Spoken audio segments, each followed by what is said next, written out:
Bonjour, je suis Saint-Off Benjo, porte-parole de la direction de la diplomatie nationale d'Israël, ici pour vous fournir des mises à jour quotidiennes et des nouvelles en français. Le nombre de morts dans les rangs des forces de défense d'Israël depuis le début de la guerre s'élève à 562 soldats et soldats. Le peuple d'Israël pleure la mort du courageux commandant qui est tombé au combat dans le sud de Gaza hier. Nous le saluons pour son héroïsme, embrassons sa famille et prions pour que son âme repose en paix. 120 jours se sont écoulés depuis le massacre du 7 octobre. 136 otages sont toujours détenus par le Hamas. Nous ne savons toujours pas s'ils sont en sécurité, s'ils sont soignés ou même s'ils donnent des signes de vie. Daniel Aloni, qui a été libéré au bout de 36 jours, a décrit à NBC News son expérience dans les cachots du Hamas, disant que c'était l'horreur, la souffrance à chaque minute. Alors que d'éventuelles négociations sur la libération des otages sont en cours, Thomas Hahn, père d'Emily, a déclaré à la télévision israélienne que les journaux parlaient souvent d'un accord pour la libération d'otages. Il ne s'agit pas d'une libération d'otages, il s'agit d'un échange d'otages contre des prisonniers condamnés. Nous devons détruire le Hamas et le déraciner.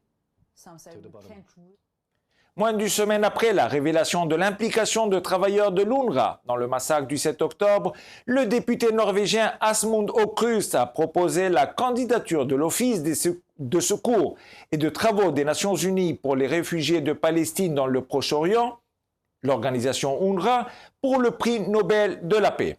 Selon ce politicien norvégien, ce travail a été crucial pendant plus de 70 ans et encore plus vital au cours des 3 derniers mois.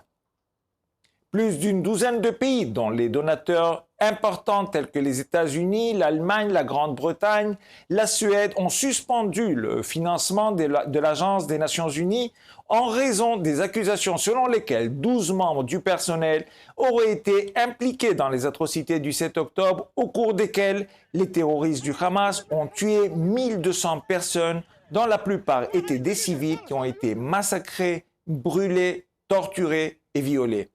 Sur les 253 personnes kidnappées, 136 sont toujours otages. Il s'agit clairement d'une organisation de promotion de la paix. Le Hamas a condamné la décision de l'UNRWA de mettre fin au contrat de plusieurs de ses employés à Gaza en raison de leur implication dans les attaques du 7 octobre.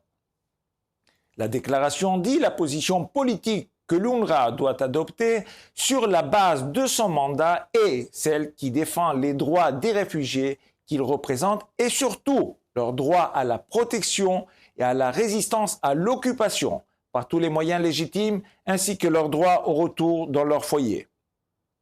C'est ironique car si le Hamas se préoccupe du droit au retour, il ne se préoccupe pas des droits de l'homme de ses citoyens. Des images récentes de la bande de Gaza rendu public, montre le traitement abusif de l'organisation terroriste à l'égard de sa population. Dans les vidéos prises ces dernières semaines à Khan Younes, on voit des hommes armés empêcher les habitants de Gaza de recevoir une partie de l'aide humanitaire arrivée dans la zone de l'hôpital à Al-Amal. Ils ont frappé les civils qui attendaient de recevoir de l'aide avec des gourdins en tirant en l'air pour les dissuader. En outre, le Hamas a été filmé en train de bloquer le couloir humanitaire qui permet aux habitants de Gaza d'évacuer loin des zones de combat.